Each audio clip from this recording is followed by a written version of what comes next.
இந்த நாளிலும் உடைய திருவசனமாகிய வார்த்தைகளினாலே எங்களை உருவாக்க வேண்டும் என்று உடைய பாதத்திலே நாங்கள் நிற்கிறோம். அடியினை உடைய சிலுவைக்கு மறைத்துக் கொள்ளும். நீர் பேசும். உடைய நாம் மட்டும் மகிமைப்படட்டும். இயேசுவின் நாமத்தில் ஜெபங்கேளும் எங்கள் நல்ல பிதாவே.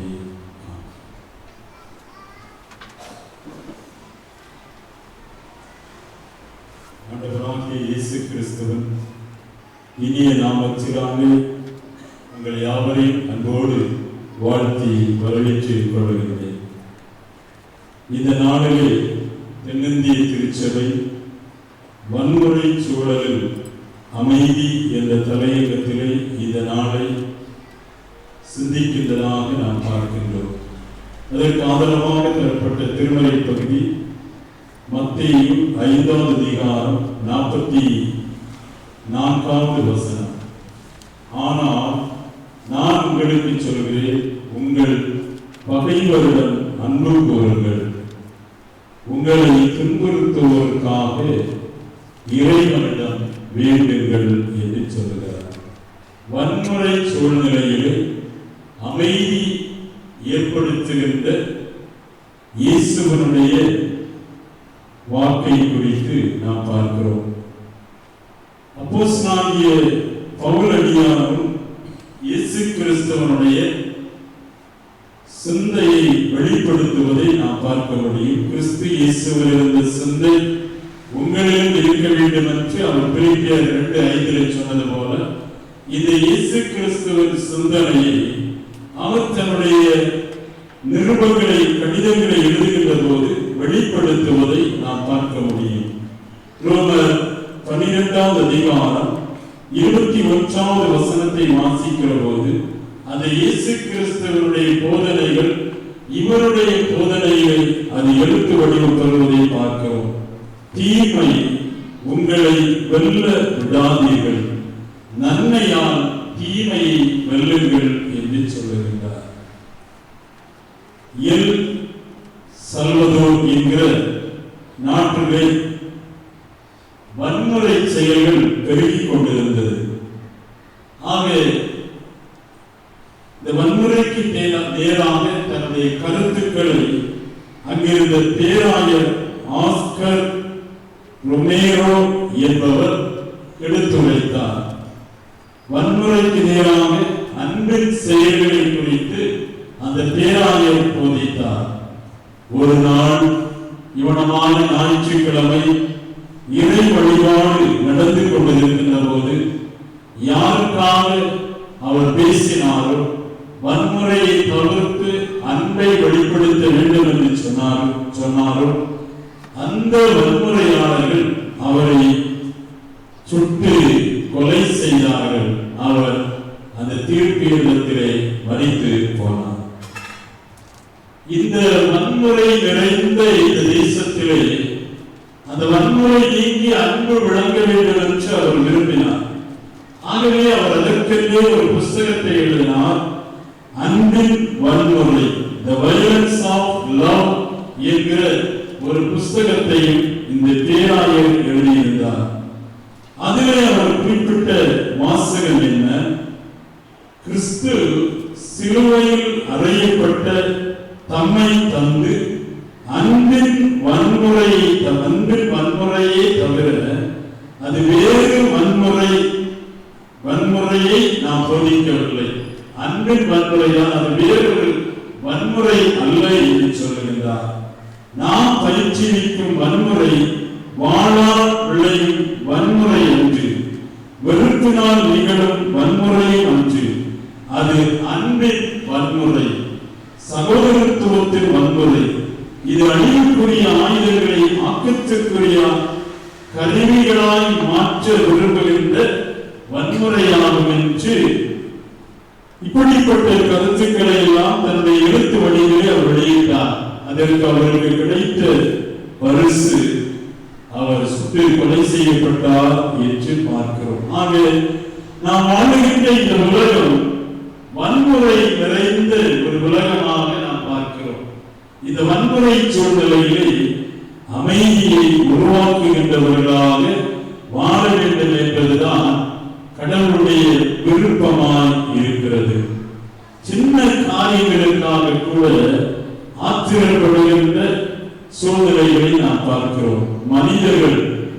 பொறுமையை இழந்து போன ஒரு காலகட்டத்திலே நாம் வாழ்ந்து கொண்டிருக்கின்றோம்.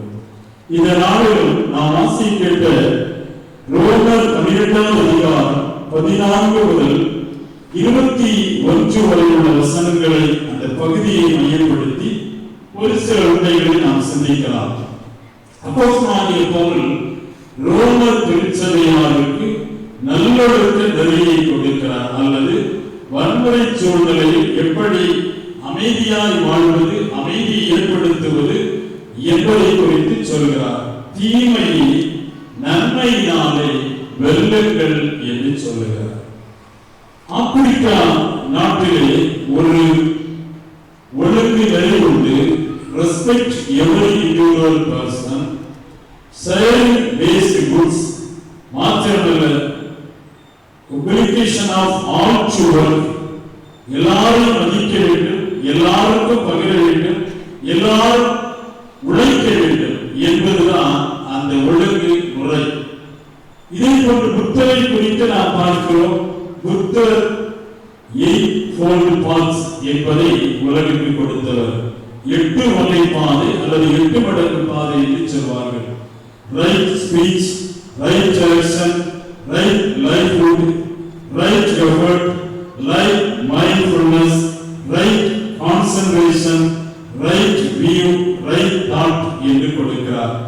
சரியான பேச்சு, சரியான செயல், மாத்திரமல்ல சரியான வாழ்க்கை, சரியான முயற்சி, சரியான மனம், சரியான ஆழ்ந்த தியானம், நோக்கம், எண்ணம் என்றெல்லாம் 8 வழிகள் மனிதர்கள் இப்படி வாழ வேண்டும் என்று கருத்தை எடுத்து வைக்கின்றார்.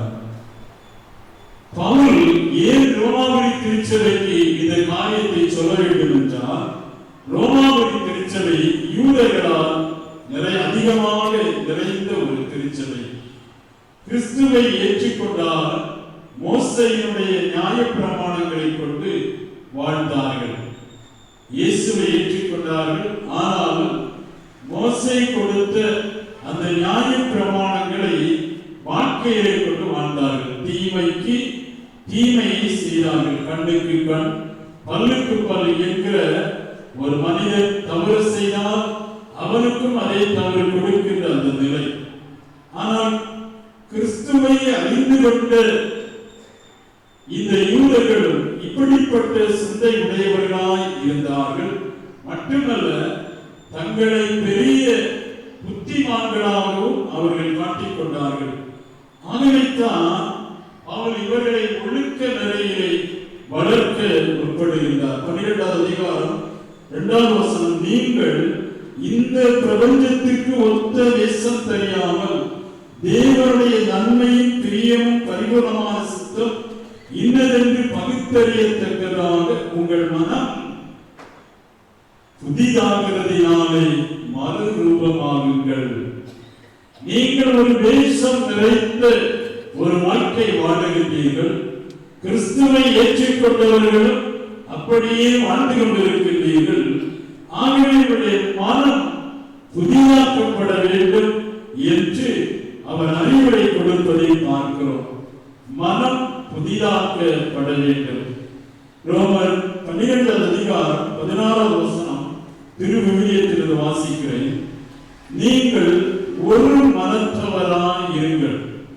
அந்த சபையிலே இவருடைய தீய சிந்தனைகள் மாத்திரமல்ல, அந்த சபையிலே கொஞ்சம் குறையற்றவர்களும் கலந்து கொண்டார்கள். அவர்களிடம் இவர்களுக்கு பல வேற்றுமை கருத்துக்கள் இருந்தது. ஆகவேதான் சொல்லுகிறார், நீங்கள் ஒரு மனத்தவராய் இருங்கள்.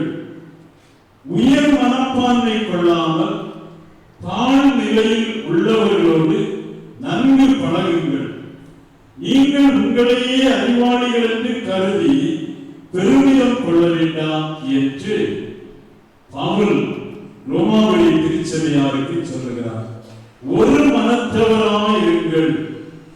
தாழ் நிலையில் உள்ளவர்களோடு நன்கு பழகுங்கள் என்று சொல்லுகிறார்.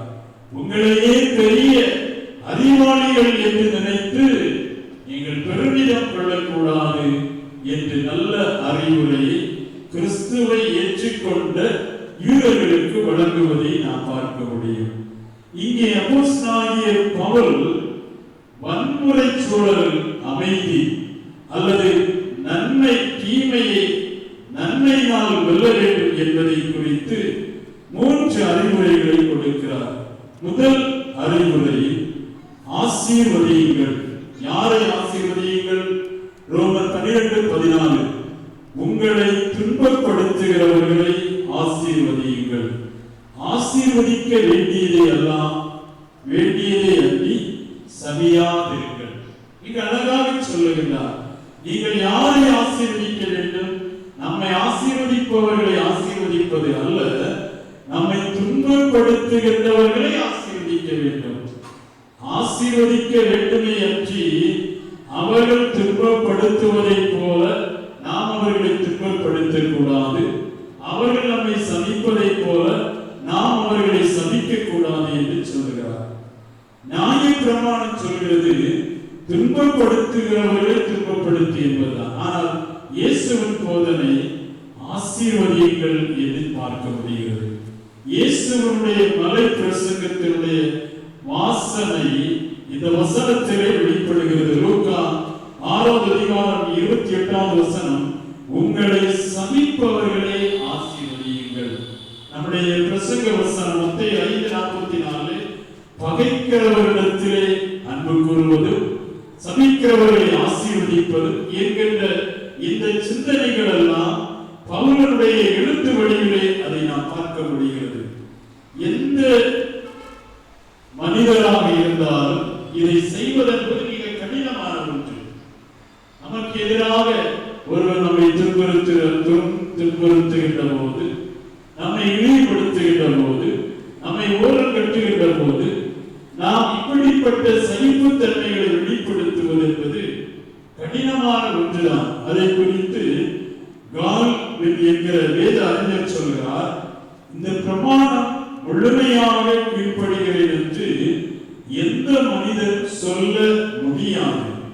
ஆனால் இதற்கு கீழ்ப்படிய முயற்சி செய்யாத எந்த ஒரு மனிதனும் தன்னை கிறிஸ்தவன் என்று சொல்ல முடியாது. இது கடினமான ஒன்று. ஆனால் எந்த முயற்சியும் செய்யாமல் இருப்பவன் உண்மையான ஒரு கிறிஸ்தவன் என்று சொல்ல முடியாது என்று சொல்லுகிறார். ஆசீர்வதிப்பது என்பது கரங்களை நீட்டி தலையிலே கை வைத்து ஆசீர்வதிப்பது என்பது அல்ல. இயேசுவின் சிலுவையின் பாதையிலே கன்னத்திலே அடிக்கப்பட்டார், காரி உள்ளப்பட்டார், தூஷண வார்த்தைகளை சொன்னார்கள், பலவிதமான நிந்தைகளை அவருக்கு கொடுத்தார்கள், தலையிலே முள்முடியை சூட்டினார்கள், வீதியிலே அடித்தார்கள். இப்படிப்பட்ட பெரும் துன்பங்களை சிலுவையின் பாதையிலே அவர் சகித்தார். கடைசியாக சிலுவையிலே ஆணிகளால் அடிக்கப்பட்டார் என்று நாம் பார்க்கிறோம். இப்படி தன்னை சபித்தவர்கள், தூசித்தவர்கள், தன்னை அடித்தவர்கள், தன்னை நொறுக்கியவர்கள் எல்லாரையும் பார்த்து அவர் சொல்கிறார், பிதாவே இவர்களை மன்னியும், தாங்கள் செய்வது இன்னதென்று அறியாதிருக்கிறார்கள். ஆக இந்த இடத்திலே இயேசுநாதர் கைகளை எல்லாம் அவரை ஆசீர்வதித்தார் என்பது அல்ல, அவரிடத்தில் ஒரு சகிப்புத்தன்மை இருந்தது. தன் மக்கள் அறியாமல் செய்கிறார்கள் என்று அவர்களை ஆசீர்வதிக்கிற அந்த சூழ்நிலையை பார்க்கிறோம். இதைத்தான் முதல் இரத்த சாட்சியாக ஸ்தேவான் சொல்லுகிறார். அப்போஸ்தலர் 7:60, ஆண்டவரே இவர்கள் மேல் இந்த பாவத்தை சுமத்தாதீர் என்று ஜெபிக்கிறார். கல்லறிந்து கொல்லுகிறார்கள். ஆண்டவரே அவர்களை எல்லாம் கல்லறிந்து கொல்லும் என்று சொல்லவில்லை, அவர்கள் பாவங்களை எல்லாம் அவர் மன்னிக்கும்படியாக வேண்டுகின்றார் என்று பார்க்கிறோம். ஆக துன்பப்படுத்துகிறவர்களை குறித்து நல்ல காரியங்களை மட்டுமே பேசலாம், அவர்களுடைய நல்ல பண்புகளை குறித்து பேசலாம், அவர்கள் வாழும் ரட்சிப்புக்காக நாம் ஜெபிக்கலாம். ஆக ஆசீர்வதியுங்கள் என்று சொல்லுகிற போது நாம் அவர்களுடைய துன்புறுத்துகிறவர்களை நாம் எதிர்ப்பது அல்ல, நாம் அவர்களுக்காக ஜெபிப்பது, மன்னிப்பது, அன்பை வெளிப்படுத்துவது என்று அநேக காரியங்கள் அதில் உள்ளடங்கி இருக்கிறது. அதேவியர்கள் அயலகத்தாரை சந்திக்கின்ற போது தங்களது வலது கரத்தினாலே அவர்களுடைய நெற்றியையும் வாயையும் இருதயத்தையும் தொடுவார்கள். நெற்றி, வாய், இருதயத்தை தொடுவார்கள். அதனுடைய பொருள் என்ன என்று சொன்னால், நான் எப்பொழுதும் உங்களை பற்றி மேன்மையாய் சிந்திக்கிறேன், நான் உங்களை பற்றி எப்பொழுதும் நல்லவைகளையே பேசுகின்றேன், மாத்திரமல்ல உங்களுக்காகவே என் இருதயம் துடித்துக் கொண்டிருக்கிறது என்பதற்காக இருதயத்திலே கை வைத்தார்கள். ஆக உங்களை பற்றிய மேன்மையான சிந்தனை, உங்களை பற்றிய நல்ல வார்த்தைகள், உங்களுக்காக இருதயம் துடிக்கிறது என்று சொல்லி இந்த செய்தியை அவர்கள் செய்வார்கள். இன்றைக்கு முட்டி மோதி முடியாத கட்டத்திலே தான் நீ நன்றாக இரு என்று நாம் சொல்வதற்கு பல நேரங்களில் நாம் பலவிதமான வன்முறை செயல்களை செய்கிறோம்.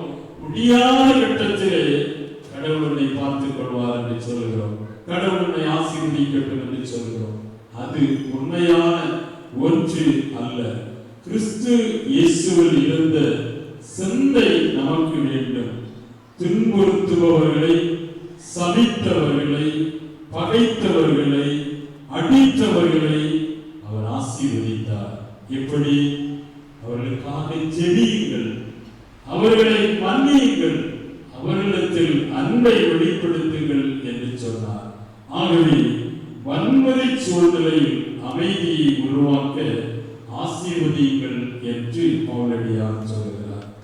இரண்டாவது, ஆத்திரப்படாதீர்கள் என்று சொல்லுகிறார். ரோமர் 12:19, பிரியமானவர்களே, பழி வாங்குவது எனக்குரியது, நானே பதில் செய்வேன் என்று கர்த்தர் சொல்லுகிறார் என்று எழுதியிருக்கிறபடியால் நீங்கள் பழி வாங்காமல் கோபாக்கனைக்கு இடம் கொடுங்கள்.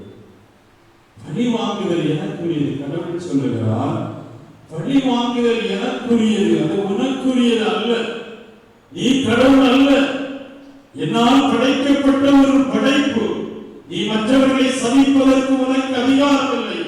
நான் உன்னை படைத்து இருக்கிறேன். ஆகவேதான் உபாகம் 37:35 சொல்கிறது, பழி வாங்குவதும் பதிலளிப்பதும் எனக்குரியது என்று சொல்லுகின்றார். நாம் ஒரு மனிதனை நாம் பழி தூற்றுகின்ற போது, ஒரு மனிதனை சபிக்கின்ற போது, இறை சாயலிலே படைக்கப்பட்ட ஒரு மனிதனை நாம் சபிக்கிறோம், நாம் பழி தூற்றுகின்றோம். ஆகவேதான் பவுலடிகளார் மிக தெளிவாக எழுதுகின்றார். இந்த பழைய ஏற்பாட்டின் பகுதியை மையமாக கொண்டு எழுதியிருக்கலாம். பிரியமானவர்களே, பழி வாங்குவது எனக்குரியது அல்ல, நானே பதில் செய்வேன் என்று கர்த்தர் சொல்லுகின்றார். உபாகமம் சொல்லுகிறது, பழி வாங்குவதும் பதிலளிப்பதும் எனக்கு உரியது என்று சொல்கிறார். ஆக பழி வாங்குவது, நாம் கேட்கின்ற கேள்விகளுக்கு அது விடை கிடைப்பது இல்லை. பழிக்கு பழி வாங்குவது என்பது, பழிக்கு பழி வாங்குவது நாம் கேட்கும் கேள்விகளுக்கு விடை கிடைப்பதில்லை. பழிக்கு பழி வாங்குவது முற்றுப்புள்ளியை கொண்டு வராது, தொடரும் என்கிற பல புள்ளிகளை தான் கொண்டு வரும், இல்லையா? பழிக்கு பழி வாங்குவது ஒரு முற்றுப்புள்ளி அல்ல. ஒருவர் பழி வாங்க, அவர்கள் பழி வாங்குவார். அது ஒரு தொடர் போல, புள்ளி புள்ளி வைப்போமே, தொடர் புள்ளியை போலத்தான் இருக்கும். ஆகவே தான் சாலமோன் சொல்கிறார், நீதிமொழிகள் 24:29, அவன் எனக்கு செய்த பிரகாரமாய் நானும் அவனுக்கு செய்வேன், அவன் செய்த செய்திக்கு தக்கதாக நானும் அவனுக்கு சரி கட்டுவேன் என்று நீ சொல்லாதே என்று சொல்கிறார். ஒரு ஞானி சொல்லுகிறார், அவன் எனக்கு செய்த பிரகாரம், அவன் எனக்கு என்ன செய்தானோ அதை நான் அவனுக்கு செய்வேன், அவன் என்ன செய்கையை வெளிப்படுத்தினானோ அதற்கு சரியாக நான் செய்வேன் என்று நீ சொல்லாதே, செய்யாதே, சரி கட்டாதே என்று மிக தெளிவாக சொல்லப்பட்டிருக்கிறது. ஒரு துன்மார்க்கனை ஒரு துன்மார்க்கன் தண்டிக்க கூடாது. ஒரு துன்மார்க்கன் நீதிபதியாகிய கடவுள் தீர்ப்பிடுவார். நமக்கு உரிமை இல்லை என்பதை நாம் இந்த பகுதியிலே பார்க்கிறோம். இயேசுநாதர் கெத்செமனே தோட்டத்திலே அவர் ஜெபித்த போது அங்கே பிரதான ஆசாரியருடைய அவனுடைய சேவகர்கள் எல்லாம் அவரை பிடிக்க வருகிறார்கள். அப்பொழுது அங்கே சீமோன் பேதுரு என்ன செய்கிறார்? தன் கரத்தில் இருந்த வாளை எடுத்து பிரதான ஆசாரியருடைய வேலைக்காரரை காதை வெட்டுகிறார். அப்பொழுது இயேசுநாதர் ஒரு காரியத்தை சொன்னார். லூக்கா 22:51 இம்மட்டில் நிறுத்திக் கொள்ளுங்கள், இதோடு நிறுத்திக் கொள்ளுங்கள் என்று சொன்னார். தனக்காக போரிடுகிறார்கள், தன்னை பாதுகாக்க தன்னுடன் இருப்பவர்கள் அவர்கள் அந்த இடத்திலே தடுப்பாக இருந்து செயல்படுகிறார்கள். ஆண்டவர் சொல்லுகிறார், இம்மட்டும் நிறுத்திக் கொள்ளுங்கள். மத்தேயு 26:52 சொல்கிறார், இயேசு சீமோன் பேதுருவை நோக்கி, உன் பட்டயத்தை திரும்ப அதன் உரையிலே போடு, பட்டயத்தை எடுக்கிறவன் பட்டயத்தினாலே மடிந்து போவான் என்று சொல்லுகிறார். வன்முறையை கரத்தில் எடுக்கிறவன் ஒரு நாள் அதே வன்முறையினாலே மரித்து போவான் என்று இயேசுநாதர் தன் சீடர்களுக்கு அறிவுரை கொடுத்தார். வன்முறை ஒரு முடிவு அல்ல, அது தொடரும். ஆகவே அமைதியை உருவாக்குவதற்கு ஆத்திரப்படுவதை விட்டுவிட வேண்டும். லூக்கா 6:29 உன்னை ஒரு கன்னத்தில் அறைந்தவனுக்கு மறுகணத்தை கொடு, உன் அங்கி எடுத்துக் கொள்கிறவனுக்கு உன் வஸ்திரத்தையும் எடுத்துக்கொள்ள தடை பண்ணாதே என்று சொல்லுகிறார். ஆக இயேசுநாதர் சிலுவையின் பாதையில் அதை வெளிப்படுத்தினார். கன்னத்தில் அறைந்தார்கள், வஸ்திரத்தை எடுத்தார்கள், எவ்வளவு பாடுகள் படும் அத்தனையும் அவர் ஏற்றுக்கொண்டார். 1 பேதுரு 2:23 இவைகளை பார்த்த பேதுரு சொல்கிறார், அவர் மையப்படுகின்ற போது பதில் வையாமலும் பாடுபடுகின்ற போது பயப்படுத்தாமலும் நியாய தீர்ப்பு செய்கிறவருக்கு தன்னை ஒப்புவித்தார் என்று பார்க்கிறோம். ஆக இந்த இடத்திலே இயேசு கிறிஸ்துவனுடைய சகிப்பு தன்மை வெளிப்படுத்தப்படுகிறது. அவர் ஆத்திரப்படவில்லை, ஆனால் அவைகளை சகித்துக் கொண்டார். ஒரு நாள் உயிர்த்தெழுதல், உயிர் வீழ்ச்சி உண்டு என்பதை நாம் பார்க்கிறோம். ஒரு முறை பெலிஸ்தியர்கள் எல்லாம் இஸ்ரவேலுக்கு எதிராக இருக்கிறார்கள். கோலியாத் என்கிற உயரமான மனிதன் இவர்களை விரட்டிக் கொண்டிருக்கின்றான். இந்த சூழ்நிலையை தாவீது போர்க்களத்திலே செல்லுகின்றார். இந்த கோலியாத்தை வீழ்த்துகின்றார். திரும்பி வருகின்ற போது பெண்கள் எல்லாம் சவுல் கொண்டது 1000, கோலியாத்து தாவீது கொண்டது 15000 என்று எல்லாரும் புகழ ஆரம்பித்தார்கள். இது இந்த சவுலுடைய உள்ளத்திலே ஒரு பொறாமையை உருவாக்கியது. ஆக சவுல் ஆட்சி செய்த நாட்களை விட தாவீதை கொல்வதற்காக முயற்சித்த நாட்கள் தான் அதிகமாக இருந்தது. ஈட்டியால் கொலை செய்ய பார்க்கின்றார், கட்டிலோடு தூக்கி கொண்டு வர சொல்லுகின்றார், துரத்துகின்றார், தூஷண வார்த்தைகளை பேசுகின்றார். ஒரு முறை மாகோன் வனாந்தரத்திலே ஒரு மலைப்பகுதியிலே யுத்தம் நடைபெறுகின்றது. ஒரு பக்கம் தாவீதினுடைய படைகள் நிற்கிறார்கள், ஒரு பக்கத்திலே பெலிஸ்திய படைகளோடு ஒரு பக்கத்திலே தாவீது, ஒரு பக்கத்திலே சவுல் இருக்கிறார், மறுபக்கத்திலே தாவீது இருக்கிறார்.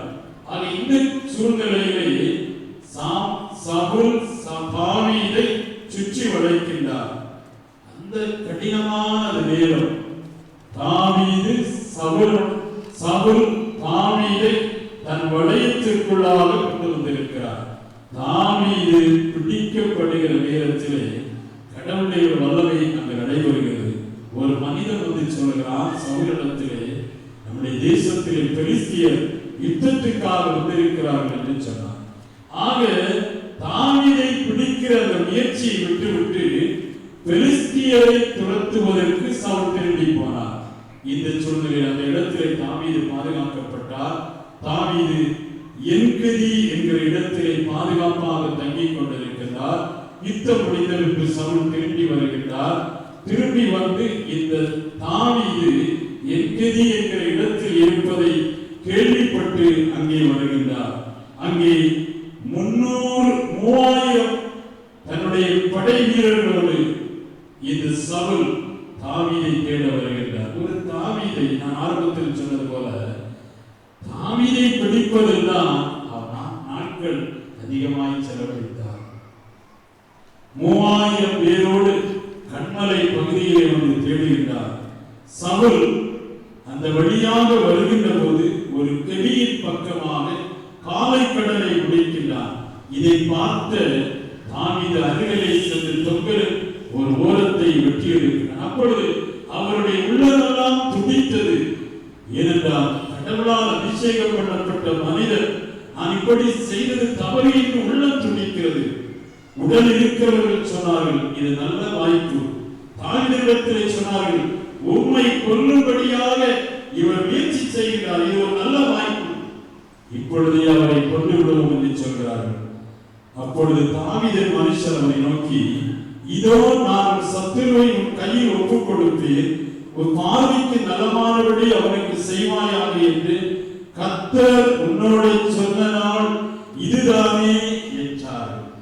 இந்த நாள் நல்ல வாய்ப்பாக இருக்கிறார், வெட்டி கொலை செய்வோம் என்று சொல்கிறார். தாவீது ஆத்திரப்படவில்லை. உடல் இருப்பவர்கள் ஆத்திரப்பட்டாலும் ஆத்திரப்படவில்லை. அவர் மீது கைப்படக்கூடாது என்று சொல்லிவிட்டு 24வது அதிகாரம் 7வது வசனத்திலே சொல்லுகின்றார், தாவீது தன் மனுஷரை சவுலின் மேல் எழும்ப விட்டாமல் அவ்வார்த்தைகளினால் அவர்களை தடை பண்ணினார். தனக்கு எதிராக வேட்டையாடுகின்றார் சவுல். தன்னை பிடிப்பதற்காக ஒரு அரசர் வேட்டையாடிக் கொண்டிருக்கின்றார். அருகிலே கிடைக்கின்றார். வெட்டி வீழ்த்துவது மிக எளிமை. ஆனால் அந்த நேரத்தில் தன் மனிதர்களை பார்த்து சொல்லுகின்றார், அவர் மீது கை போட வேண்டாம். சவுல் மேல் எழும்ப விட்டாமல் அவர்களை எல்லாம் அடக்கினார் என்று பார்க்கிறோம். அன்புக்குரியவர்களே, வன்முறைக்கு இடம் கொடுக்காமல் அமைதியின் சூழ்நிலை உருவானது. ரோமர் 12:17 ஒருவனுக்கு தீமைக்கு தீமை செய்யாதிருங்கள், எல்லா மனுஷருக்கு முன்பாகவும் யோக்கியமானவர்களை செய்ய நாடுங்கள் என்று சொல்கிறார். ஆக ஆத்திரப்பட வேண்டாம், பிறருக்கு முன்பாக நலமானதை நாம் செய்வோம். கடைசியாக ஆதரவாயிருங்கள் என்று சொல்லுகின்றார். ஆசீர்வதியுங்கள், ஆத்திரப்படாதிருங்கள், ஆதரவாயிருங்கள். ரோமர் 12:20 அஞ்சியும் உன் சத்துரு பசியாயிருந்தால் அவனுக்கு போஜனம் கொடு, அவன் தாகமாயிருந்தால் அவனுக்கு பானம் கொடு.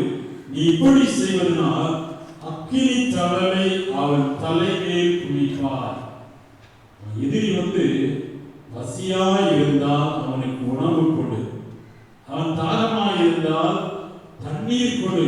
இதெல்லாம் நினைத்து கூட பார்க்க முடியாத நிலையிலே பல நேரங்களிலே நாம் ஆண்டு கொண்டிருக்கிறோம். ஆனால் அவள் சொல்கிறார், நீ கொடு. அப்படி கொடுக்கிற போது நீ அக்கினி தழலை அவன் மேல் குவிப்பாய். ஏன் அது சொல்லப்பட்டது? எகிப்து தேசத்திலே ஒரு பழக்கம் இருந்தது. குற்றம் புரிந்த குற்றவாளிகள் தாங்கள் குற்றவாளிகள் அல்ல என்பதற்காக தங்கள் தலையிலேயே சாம்பலும் எரித்தலனும் அடங்கிய ஒரு பாத்திரத்தை வைத்துக் கொண்டு வீதியிலே நடந்து வர வேண்டும். ஆக அது நான் குற்றவாளி அல்ல என்பதை காட்டுவதற்காக அவன் வர வேண்டும். அவனை பார்க்கிறவர்கள் எல்லாரும் பல நேரங்களில் அற்பமாக நினைப்பவர்கள் உண்டு. இது ஒரு தண்டனையாக அவமானமாக பார்க்கப்பட்டது. ஆகவேதான் பவுல் சொல்லுகிறார், நீ இப்படி செய்வதனால் அவன் மீது அக்கினி தழலை அவன் தலைமேல் குவிப்பாய் என்று சொல்கிறார். நீதிமொழிகள் 24:17 சத்துரு விழும்போது சந்தோஷப்படாதே, அவன் இடரும் போது இருதயம் களி கூறாதிருப்பதாக. உன்னுடைய சத்துரு விழும்போது சந்தோஷப்படாதே, அவன் இடறுகின்ற போது இருதயம் மகிழாதே. நமக்கு எதிரானவர்கள் ஏதோ ஒரு பிரச்சனையிலே சிக்கிவிட்டார். இதனை நாம் என்ன நினைக்கிறோம்? எனக்கு அவன் செய்தபடியினால் தான் அவன் அனுபவிக்கிறான் என்று நாம் சொல்வதுண்டு. எனக்கு அவன் தீங்கு செய்தபடியினால் அவன் அனுபவிக்கிறான் என்று நாம் சொல்வதுண்டு. அதே போல நாம் கடினப்படும் போது மற்றவர்கள் சொல்லுவார்கள் என்பதை நாம் உணர்ந்து கொள்ள வேண்டும். ரோமர் 12:15 அழுகிறவர்களோடு அழ வேண்டும், மகிழ்ச்சியாயிருப்பவர்களோடு நாம் மகிழ்ந்திருக்க வேண்டும் என்று சொல்லப்பட்டிருக்கிறதை நாம் பார்க்க முடியும். அன்புக்குரியவர்களே, நியாய பிரமாணம் கண்ணுக்கு கண் பல்லுக்கு பல் கவனமான சிந்தனைகளை கொடுப்பதை பார்க்கிறோம். ஆனால் இயேசுவின் பிரமாணம் கலாத்தியர் 6 ஒருவர் பாரத்தை ஒருவர் சுமந்து இப்படி கிறிஸ்துவின் பிரமாணத்தை நிறைவேற்றுவோம். ஒருவர் பாரத்தை ஒருவர் சுமந்து இப்படி கிறிஸ்துவின் பிரமாணத்தை நிறைவேற்றுவோம் என்று சொல்லுகிறார். அன்புக்குரியவர்களே, வன்முறை சூழலிலே அமைதியை உருவாக்குவதற்கு பவுல் ரோம திருச்சபையாருக்கு 3 அறிவுரைகளை கொடுக்கின்றார். நீங்கள் ஆசீர்வதியுங்கள் என்று சொல்லுகிறார், ஆத்திரப்படாதீர்கள் என்று சொல்லுகிறார், ஆதரவாயிருங்கள் என்று அறிவுரை கொடுக்கின்றார். பல நேரங்களில் பொறுமையை இழந்து பலவிதமான கடினங்களை நாம் சந்திப்பது உண்டு, நிம்மதிகளை இழப்பது உண்டு. இயேசுவின் சிந்தனைகளை மனதிலே கொண்டு வாழ்வோம். இந்த உலகத்திலே சமாதானத்தின் கருவிகளாய் வாழ ஆண்டவர் நமக்கு அருள் புரிவாராக.